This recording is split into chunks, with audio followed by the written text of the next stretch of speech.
নমস্কার, আমার রান্নাঘরের সকল দর্শক বন্ধুদের জানাই আন্তরিক অভিনন্দন ও শুভেচ্ছা। আপনাদের কাছে আমার একান্ত অনুরোধ, আপনারা আমার ভিডিওটা দেখুন। যদি আপনাদের ভালো লেগে থাকে তাহলে অবশ্যই একটা লাইক দেবেন, শেয়ার করে অপরকে দেখার সুযোগ করে দেবেন, আর পাশে থাকা বেল আইকনটি প্রেস করবেন। তাহলে আমার নতুন ভিডিও আপলোড করার সাথে সাথে তার নোটিফিকেশন আপনারা পেয়ে যাবেন। আর নিত্য নতুন রেসিপির আপডেট পাওয়ার জন্য অবশ্যই আমার চ্যানেলকে সাবস্ক্রাইব করবেন প্লিজ। চলুন তবে রান্নায় ফিরে আসি। আজ আমি আপনাদের কাছে চিকেনের একটা ভীষণ সুন্দর রেসিপি নিয়ে এলাম, চিকেন চ্যাঙ্গেজি। শোনা যায় চেঙ্গিজ খানের নামে এই রান্নাটা উৎসর্গ করা হয়েছিল, তাই এই রান্নার নাম হয়েছে চিকেন চ্যাঙ্গেজি। আর এই চিকেন চ্যাঙ্গেজি বানানোর জন্য আমি এখানে 1 কেজি পরিমাণ চিকেন নিয়েছি। এখানে 5টা বড় সাইজের পেঁয়াজ কুচি করে নিয়েছি। এছাড়া নিলাম 1 টেবিল চামচ কাঁচা লঙ্কা বাটা, 1 টেবিল চামচ রসুন বাটা, 2 টেবিল চামচ আদা বাটা, 2 টেবিল চামচ কাশ্মীরি লঙ্কা গুঁড়ো, 2 টেবিল চামচ হলুদ গুঁড়ো, এখানে 1 টেবিল চামচ চাট মশলা, আর এখানে 1 টেবিল চামচ কাসুরি মেথি, আর এখানে 10 থেকে 12টা কাজু বাদাম পেস্ট করে নিয়েছি। এছাড়া নিলাম একটা টমেটোকে আমি মিক্সারে ব্লেন্ড করে নিয়েছি। এখানে 1 টেবিল চামচ জিরে গুঁড়ো, 1 টেবিল চামচ ধনে গুঁড়ো, এখানে প্রায় 2 টেবিল চামচ ফ্রেশ ক্রিম, 1 গ্লাস দুধ নিয়েছি, প্রয়োজন মতো নুন, আর এখানে 2 টেবিল চামচ টক দই। এছাড়া নিলাম 5টা এলাচ, 5টা লবঙ্গ, একটা দারুচিনি, 2টো তেজপাতা, এখানে প্রায় 1 টেবিল চামচ গোলমরিচ গুঁড়ো, আর এখানে প্রায় 1 টেবিল চামচ গরম মশলা গুঁড়ো। প্রথমে আমি চিকেনটা ম্যারিনেট করব, তার জন্য আমি চিকেনের মধ্যে দিয়ে দিলাম রসুন বাটা, 1 টেবিল চামচ আদা বাটা, 1 টেবিল চামচ কাশ্মীরি লঙ্কা গুঁড়ো, 1 টেবিল চামচ হলুদ গুঁড়ো,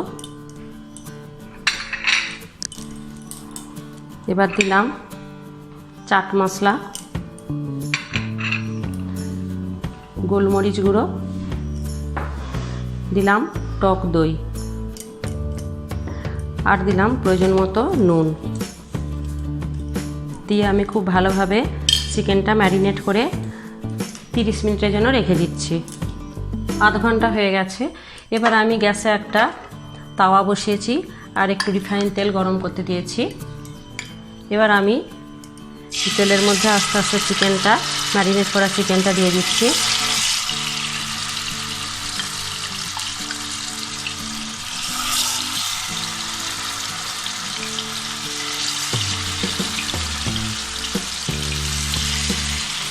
এইভাবে চিকেনটা আমি আস্তে আস্তে এক পিঠটা ফ্রাই করে নিচ্ছি।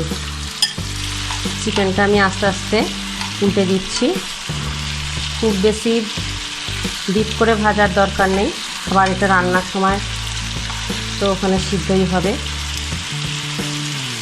তো আমি সমস্ত চিকেনটা একটু উল্টে দিলাম।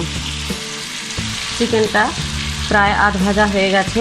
এবার আমি আস্তে আস্তে তুলে নিলাম। এবার আমি কড়াইয়ের মধ্যে বেশ কিছুটা রিফাইন তেল দিয়েছি। এবার এই তেলের মধ্যে দিয়ে দিলাম একটু চিনি, আর দিলাম গোটা গরম মশলা, এলাচ, লবঙ্গ, দারুচিনি, তেজপাতা।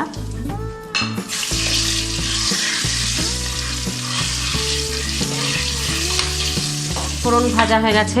এবার আমি দিয়ে দিলাম পেঁয়াজ কুচি। এবার আমি পেঁয়াজটা সোনালি বাদামি করে আগে ভেজে নিচ্ছি। পেঁয়াজ তাড়াতাড়ি নরম হয়ে যাওয়ার জন্য পেঁয়াজের মধ্যে দিয়ে দিলাম খুব সামান্য পরিমাণ নুন। এতে পেঁয়াজটা তাড়াতাড়ি ভাজা হয়ে যাবে। পেঁয়াজ কিন্তু প্রায় ভাজা হয়ে গেছে। এবার আমি আস্তে আস্তে দিয়ে দিলাম আদা বাটা,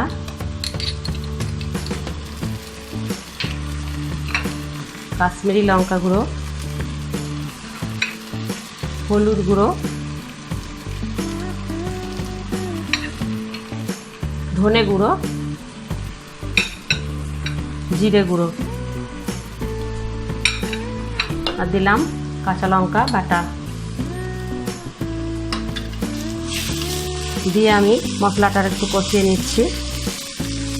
প্রায় 2-3 মিনিট মশলাটা ফ্রাই করার পর আমি এলাম। এবার আমি দিয়ে দিলাম ব্লেন্ড করে রাখা টমেটো,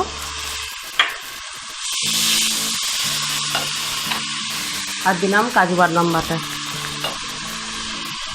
এবার আমি আরেকটু মশলাটা কষিয়ে নিচ্ছি যতক্ষণ না তেল ছেড়ে বেরিয়ে আসছে। মশলা প্রায় কষা হয়ে গেছে। এবার আমি ফ্রাই করে রাখা চিকেনের টুকরোগুলো দিয়ে দিচ্ছি।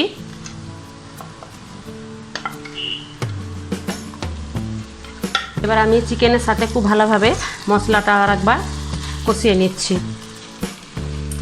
দেখুন প্রায় 5-6 মিনিট চিকেনটা কষানোর পর আমি এলাম, খুব সুন্দর কষানো হয়েছে। দেখুন তেল ছেড়ে বেরিয়ে আসছে। এবার আমি গরম মশলা গুঁড়োটা দিয়ে দিলাম।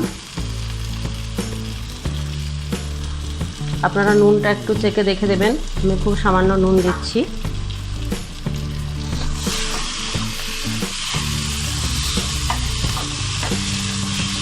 চিকেন কষা হয়ে গেছে।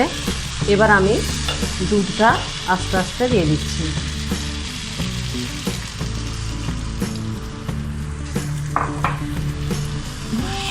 দিয়ে আমি 10 মিনিটের জন্য ঢাকনাটা ঢেকে সিদ্ধ করতে দিলাম। আর মাঝে মাঝে আমি ঢাকনা খুলে নেড়ে দেবো যাতে নিচে লেগে না যায়। প্রায় 10 মিনিট ঢাকনা দিয়ে ঢেকে সিদ্ধ করার পর আমি এলাম। দেখুন, আরে বাহ, কত সুন্দর কালার এসেছে। দেখুন একদম তৈরি হয়ে গেল আমার রেসিপি চিকেন চ্যাঙ্গেজি। ভীষণ সুন্দর কালার এসেছে আর ভীষণ সুন্দর সুগন্ধ উঠেছে। এবার আমি ফ্রেশ ক্রিমটা আগে দিয়ে দিচ্ছি।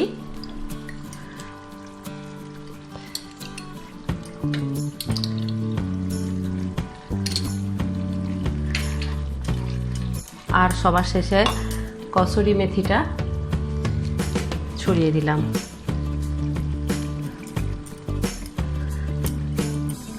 এবার আমি গ্যাসটা বন্ধ করে দিচ্ছি। একদম তৈরি হয়ে গেল আমার রেসিপি চিকেন চ্যাঙ্গেজি। দেখুন কতটাই সুন্দর হয়েছে। আপনারা কিন্তু অবশ্যই বানাবেন।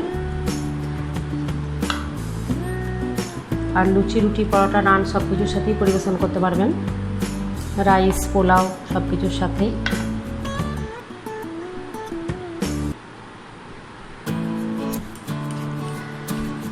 আপনাদের যদি এই রেসিপিটা ভালো লেগে থাকে তাহলে অবশ্যই আপনারা বাড়িতে বানাবেন। কেমন হলো লাইক বা কমেন্টসের মাধ্যমে আমাকে জানাবেন আর শেয়ার করে অপরকে দেখার সুযোগ করে দেবেন। আর এরকমই অন্যান্য রেসিপি পাওয়ার জন্য আমার চ্যানেলকে কিন্তু অবশ্যই সাবস্ক্রাইব করবেন প্লিজ। আমি আসছি পরে আরও অনেক এরকমই অন্যান্য রেসিপি নিয়ে। ধন্যবাদ। ভালো থাকুন, সুস্থ থাকুন। নমস্কার।